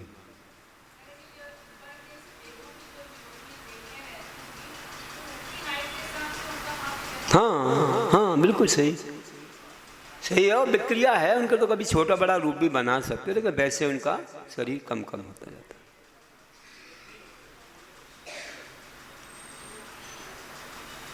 वैसे बता दें। अब इनमें लेस्या का वर्ण, पीठ पद्म शुक्लेशा पीठ पद्म शुक्लेशा द्वित्रिशेषेषु। द्वित्रिशेषेषु मतलब 2 युगलों में, 3 युगलों में तथा शेष समस्त विमानों में उन जो है देवों के क्रम से पीठ पद्म शुक्लेशा, पीठ पद्म और शुक्लेशाएँ होती हैं। तो पहले और दूसरे स्वर्ग में पीतलेशा, तीसरे चौथे स्वर्ग में पीत तथा पद्मलेशा, 5वें 6वें 7वें 8वें स्वर्ग में पद्मलेशा है। 9वें 10वें 11वें और 12वें स्वर्ग में पद्मरेशा और शुक्रेशा तथा से समस्त विमानों में शुक्रेशा होती है। ग्रेवेक अनुदेश और अनुत्तरों के 11 पटलों में परम शुक्रेशा होती है। प्राग ग्रेवेक के भ्या कल्पाहा, प्राग ग्रेवेक के भ्या कल्पा, ग्रेवेक के भ्या प्राग, ग्रेविकों के पहले तक, 9 ग्रेविक के पहले तक कल्प होते हैं। 16 स्वर्गों तक कल्प होते हैं। 2-2 स्वर्गों का एक एक कल्प होता है, से 8 कल्प होते हैं। ब्रह्म लोकालया लौकांतिका, हाँ ब्रह्म लोकालया लोकांतिका मतलब ब्रह्मलोक 5वां स्वर्ग है। ऐसा वह स्वर्ग है आलय जिनका निवास स्थान, ऐसे वे लौकांतिक देव कहलाते हैं। ये देव लोकांतिक से एक अच्छा अर्थ निकलता है, लोक का अंत, उनका संसार का अंत आ गया। लोक का अर्थ संसार लेते हैं तो उसका अंत जिनका आ गया, एक भावावतारी होते हैं परिसंसारी, बिल्कुल निकट नहीं वाले हैं, निकट भव्य हैं, इन्हें लोकांतिक कहते हैं। द्वादशांग के पाठी होते हैं, ब्रह्मचारी जैसे रहते हैं, व्रत तो नहीं है लेकिन देवियाँ भी नहीं होती, उनकी वैसी इच्छा भी नहीं रहती है।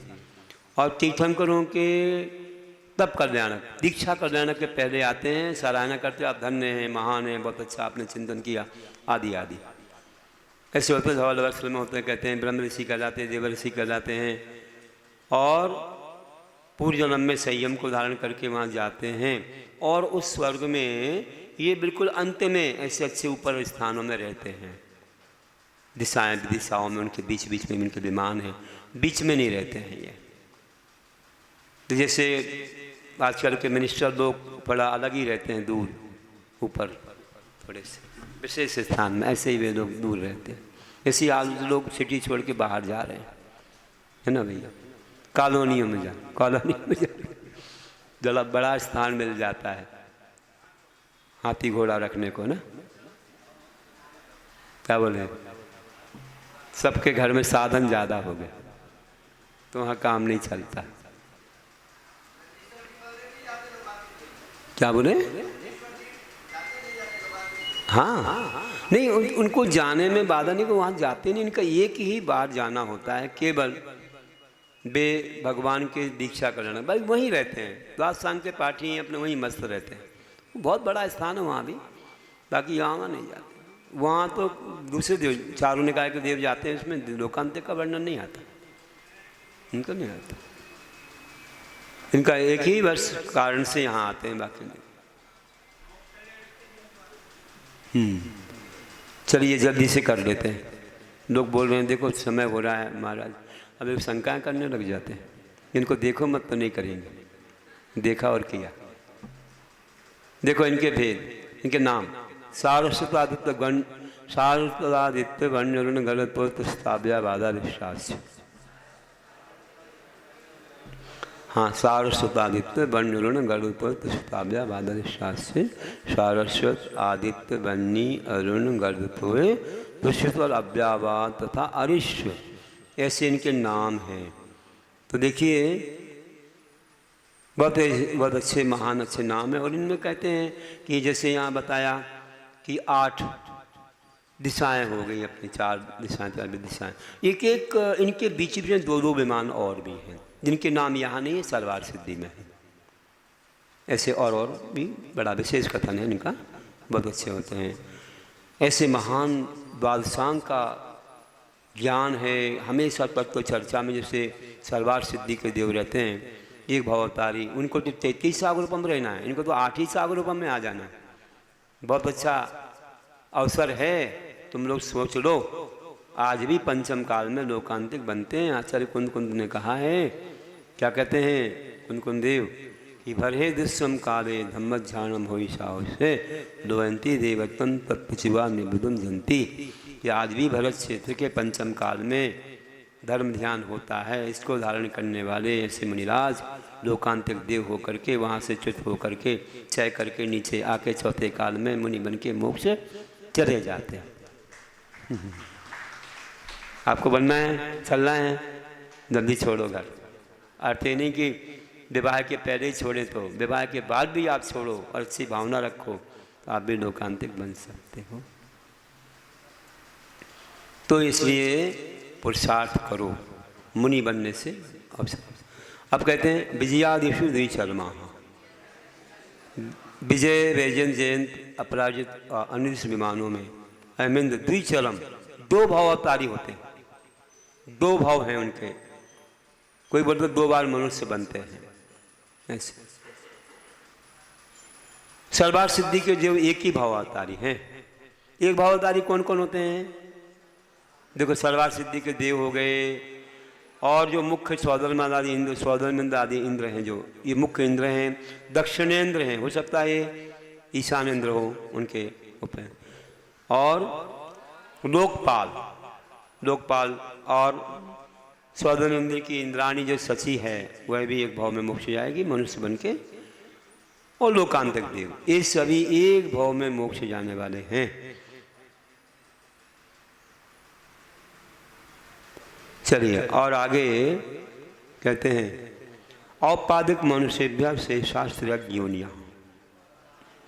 शेषा उपार्जन वाले देव नारकी तथा मनुष्यों से भिन्न जीव त्रियंश योनि वाले कहलाते हैं। वे सूत्र कैसे आ गया? आचार्य कहते हैं, गुरु महाराज कहते थे क्यों आ गया यहाँ, तो इसकी कोई काम नहीं था, फिर कैसे आया, कोई उद्देश्य आया होगा। चलो अभी देवों का ही वर्णन चल रहा है, आयु तो खैर नरकों की भी बताएंगे। अब आगे कहते हैं इनकी आयु स्थिति रसोड़ नाग स्वपर्णित शेषाणाम सागरोपम त्रिपल्लोप मार्धीन मता। भवनवासियों में असुर कुमार, नाग कुमार, स्वपन कुमार, दीप कुमार और शेष 6 कुमारों की उत्कृष्ट आयु क्रम से 1 सागर, 3 पल्ल, 2.5 पल्ल, 2 पल्ल और शेष की 1.5 पल्ल आयु है। सौधर में ईशानियों सागरोप नदी के, सौधर में ईशान स्वर के देवों की उत्कृष्ट आयु 2 सागर से कुछ अधिक है। ये कुछ अधिक जो है ना, ये घाता इसकी अपेक्षा मिलती है। जैसे ऊपर की बांधी हो, कुछ गलती कर दी तो नीचे की होगी थोड़ी ज़्यादा मिलेगी। किसी को 1 करोड़ रुपया मिलना था, गलती कर दी तो उसको अब 50 लाख दे दिया, चलो अब नाराज होगा थोड़ा ज़्यादा दे दो भैया, इसलिए क्या बोलते हो, आएंगे क्या हम दे दो भैया, मान जाए कम से 50 दे रहे थे, नाराज हुआ तो थोड़ा ज़्यादा दे, चलो ये उतना तो घाटा हो गया है ना, ये कुछ अधिक ऐसा ही है। फिर कहते हैं सानंद कुमार महेंद्र सप्त, सानंद कुमार और महेंद्र स्वर्ग में देवों की उत्कृष्ट आयु 7 सागर से कुछ कम नहीं, कुछ अधिक है, कुछ अधिक लगा देना ऊपर से जो आया था ना, तो कुछ अधिक है। और सागर का वो सागरोपम की बात है, उपमा और लगा देते उसके साथ, सागर की उपमा है ये। फिर 30 सप्त 90 एकादश त्रयोदश पंचदश बृहदी कहानी थी। अब 7 सागर में क्रम से 3, 7, 9, 11, 13, 15 सागर जोड़ देने से आगे के कल्प युगलों में देवों की उत्कृष्ट आयु होती है। अर्थात ब्रह्मोत्तर स्वर्ग में कुछ अधिक 10 सागर, दांता कापिष्ठ में कुछ अधिक 14 सागर, शुक्र महाशुक्र में कुछ अधिक 16 सागर, सहस्रार में कुछ अधिक 18 सागर, आनंद पायप स्वर्ग में 20 सागरोपम तथा आरण अच्छे स्वर्ग में 22 सागरोपम की उत्कृष्ट आयु। देखो यहाँ तक अधिक लगाते हैं, कहाँ तक, 18 सागर तक, 12वें स्वर्ग तक। क्यों? वहाँ तक ही घातांश होता है, मतलब ऊपर वाले देव घातांश करें तो 12 स्वर्ग में आएंगे तो उनको कुछ अधिक, बाकी उसके ऊपर वाले घातांश को नहीं करते हैं। ये है उन 4 स्वर्गों में घातांश, वो चले गए ना तो उनके भाव ऐसे होंगे नहीं, वहाँ की आयु जिसमें बांधी उसके ऐसे भाव नहीं आएंगे कुछ गलती करने के कि वो नीचे आ जाएं, इतना विशेष है। किसी आगम की बातें कहीं मिलेंगी क्या? किसी संप्रदाय में कहीं नहीं मिलेंगी, और कोई कल्पना नहीं कर सकता, तीर्थंकर के अलावा कोई नहीं जान सकता इन बातों को। कौन जानेगा कहाँ तक घातक हो रहा है, कैसे हो रहा है, क्यों? सारा ये गणित पूरा अलौकिक है, इतना महान है, इसको बिना केवल ज्ञानी के कोई नहीं जान सकता। ऐसा वर्णन किसी भी संप्रदाय में नहीं है।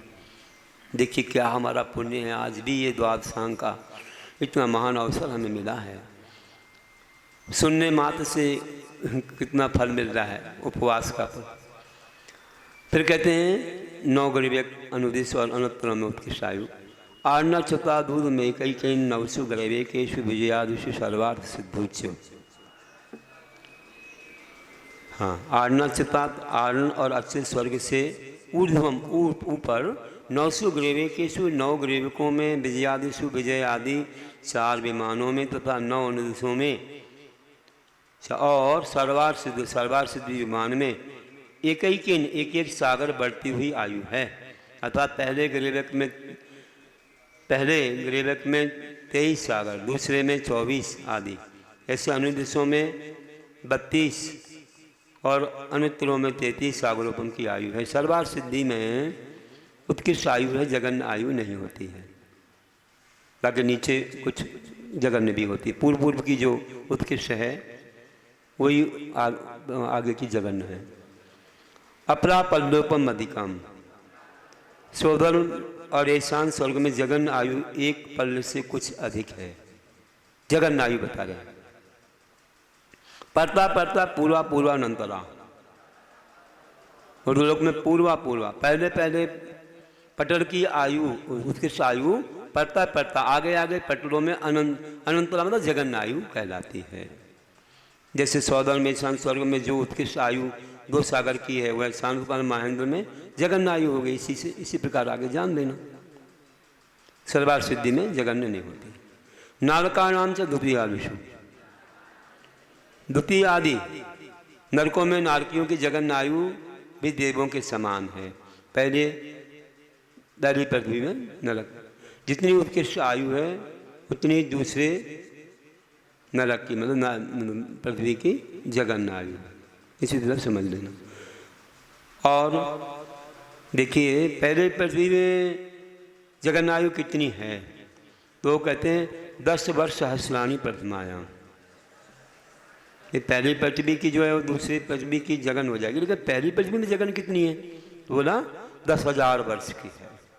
10,000 वर्ष की जगन्य आयु है। और आगे बताते हैं भवनेषु च, भवनवासी देवों में जगन्य आयु 10,000 वर्ष की है। दंत्राणाम च, दंतर देवों में जगन्य आयु 10,000 वर्ष की है। परापल्लपम अधिकम, लेकिन दंत्र में उत्कृष्ट आयु कितनी है, तो कहते हैं कि कुछ अधिक एक पल्ल प्रमाण है। पल्ल भी असंख्यात वर्ष की आयु कहलाती है। ज्योतिष का नाम चा, और ज्योतिष के जो देव हैं उनकी जो उत्कृष्ट आयु कुछ अधिक एक पल्ल है।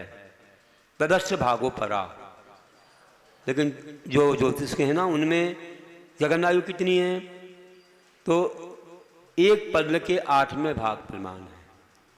और लोकांतक देवों की कितनी आयु है, जो एक भाव में मोक्ष जाते हैं। कहा लौकांत कामनामशो सागरोपमानी सर्वेशा।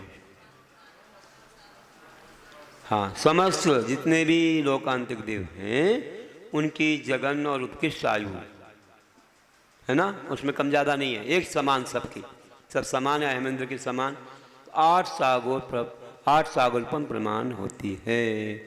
इस प्रकार से हमने जान लिया। ये भी एक पहाड़ था, वो भी चढ़ लिया। चलिए, पूरा हो गया। बोलो महावीर भगवान की जय। जावानी के ज्ञान ते सुजय